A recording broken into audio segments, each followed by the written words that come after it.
Marie Montpetit. Cube Radio. En direct à LCN.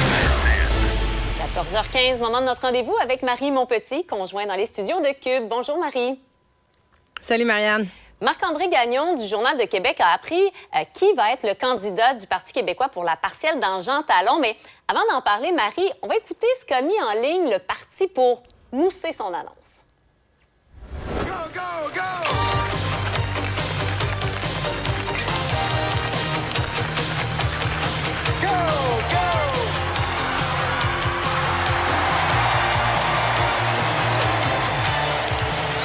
Ça rappelle quand même des souvenirs. Bon, Marie, le candidat, ce sera pas ni Pierre Lambert, ni Denis Mercure, mais un avocat réputé, il faut le dire, Pascal Paradis. Oui, absolument, Marianne. Puis, écoute, moi, je lève mon chapeau là, à l'organisation du Parti québécois pour cette publicité.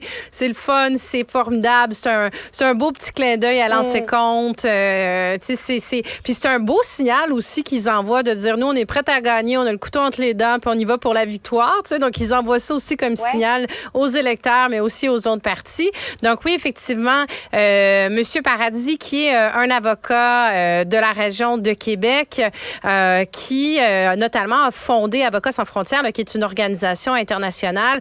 C'est une belle prise. C'est quelqu'un qui est réputé très rigoureux. Moi, je suis allée sonder un petit peu le terrain des gens dans la région. C'est très, très bien accueilli. On me dit, pour rester dans les analogies sportives, que c'est un recrutement de premier trio pour le Parti québécois. Donc, c'est certainement, ça va être très intéressant. Et j'entends aussi que la CAQ commence à être quand même assez nerveuse là, dans le contexte de cette élection partielle qui, rappelons-le, Marianne, elle n'est toujours pas déclenchée, mais on sent qu'il y a des indices qui nous disent que ça va être imminent, là, le déclenchement. Et la CAQ est nerveuse parce que là, il y a vraiment un coude à coude qui se dessine entre le Parti québécois qui est en avance de 2 points dans les sondages, la CAQ qui suit de très près. Et ça pourrait, si ça s'avérait une victoire du Parti québécois, ce serait une première défaite là, dans le contexte pour la CAQ. Donc, sans les rendre nerveux. Et le Parti québécois, écoute, qui est galvanisé. Là, ils n'ont plus de députés depuis le départ d'Agnès Maltais. Ils n'ont plus de députés dans la région de Québec. C'est une circonscription qu'ils ont jamais gagnée, mais on les sent, on les sent prêts. Mais on peut se poser la question en même temps, est-ce qu'ils ont l'équipe en place, justement, en étant aussi peu nombreux pour faire sortir le vote?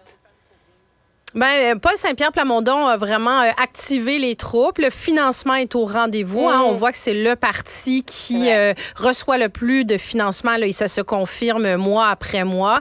On me dit que les militants aussi sont au rendez-vous et que justement la candidature de M. Paradis là, viendrait vraiment soutenir ça. C'est sûr qu'ils sont seulement 3 députés, mais c'est pas encore là. Bon, ils vont faire leur caucus précessionnel dans la région.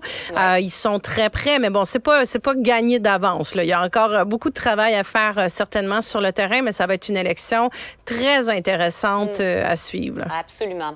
Parlons par ailleurs de l'initiative Affiche ton diplôme. Ce sont des professeurs qualifiés qui affichent justement leur diplôme, là, un peu comme le font les médecins ou les dentistes quand on va prendre rendez-vous, quand on va chez le dentiste.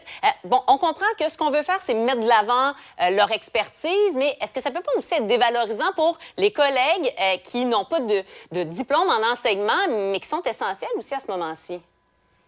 Ben, les enseignants qui ont lancé l'initiative disent que c'est vraiment pas dans l'objectif de venir dénigrer les enseignants qui sont non légalement qualifiés parce que, bon, on le sait, hein, là, c'est 5000 postes qui sont non pourvus pour la rentrée scolaire qui a lieu dans quelques jours. Il y a presque 25% des enseignants qui sont non légalement qualifiés, ce qui veut pas nécessairement dire qu'ils sont non compétents, mais ils ont pas le diplôme d'enseignant et les offres d'emploi qui sont faites souvent vont être au même salaire que ceux qui ont fait leur brevet d'enseignement, ce qui est venu frustrer beaucoup d'enseignants aussi qui se sont dit, ben écoutez, on va afficher aussi notre diplôme pour démontrer que nous, on est qualifiés, on a fait le travail, mais ce qu'on m'explique, c'est vraiment dans une démarche de valorisation, de la profession, mais 2 aussi pour indiquer aux parents qui ont certaines inquiétudes, qui se posent des questions, qui sont en droit de savoir est-ce que c'est un enseignant qualifié ou non qualifié. Et c'est vraiment dans cette démarche-là qui est fait dans le fond, l'initiative. Ouais. Mais il souligne aussi que ça reste que c'est une des seules professions où, comme société, on permet que des gens enseignent et soient non qualifiés. On le ferait pas, comme tu le dis, pour des dentistes. On le permettrait pas pour des médecins. Et là, on se retrouve dans une situation où le ministre de l'Éducation, Bernard Drinville, a dit que son seul objectif pour la rentrée, c'est d'avoir un adulte dans chaque classe, qui soit qualifié, qui soit pas qualifié. Il veut une personne adulte, un majeur. Donc, on comprend que les enseignants se questionnent beaucoup sur où on s'en va là-dessus. Là. Oui, absolument. Merci beaucoup, Marie. À demain. Merci, Marianne.